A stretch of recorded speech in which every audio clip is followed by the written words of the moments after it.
Well, in just a half hour, President Joe Biden will deliver his first address to Congress from Washington, D.C. He is expected to outline a bold economic plan that would transform the role of government. Right now, a live look from the nation's capital. And there you see the presidential motorcade, I presume, getting ready to whisk the president over to Congress in just a matter of moments. The stage is all set. Going to be a lot of viewers at the White House. The newest American Families Plan is said to include free preschool for all 3- and 4-year-olds, as well as 2 free years of community college for everyone. Would also extend the child tax credits through 2025. Congress is already sharply divided by party on these ideas. In many of these areas, the United States has lagged well behind other developed countries.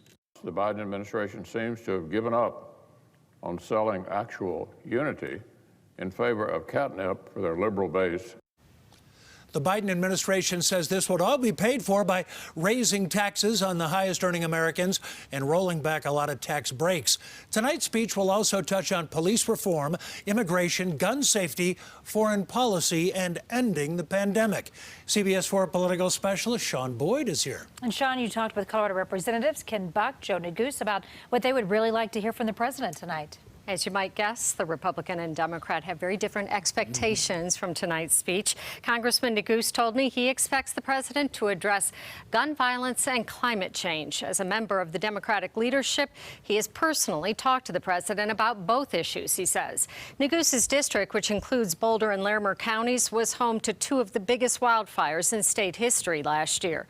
Fires that he says are associated with climate change. His district was also home to the King Soopers shooting last month.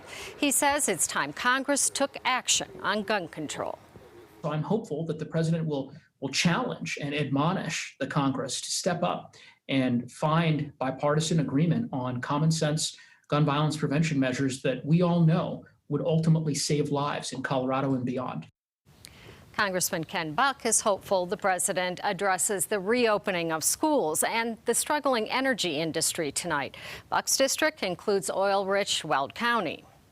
In Colorado, a few years ago, we had dozens of rigs operating in drilling for oil and gas, and now we are down to 2 rigs in Colorado. It's cost us jobs. And we see the effect at the pump. I think the American people demand an explanation for why gas prices are rising at the pump. I think American people demand an explanation for why people are out of work now as a result of this really drastic policy in the energy area. Buck says the president also needs to push back against powerful teachers' unions tonight and demand that all schools return to in-person learning in the fall. And he says he wants the president to explain what his and the vice president's plan is to address the crisis at the border. Both Buck and Neguse expect the president to talk about his plans to jumpstart the economy. He's called for nearly $6 trillion in spending in his first 100 days in the office. But while Neguse says the president is making progress, Buck says he's worried all the spending will lead to inflation.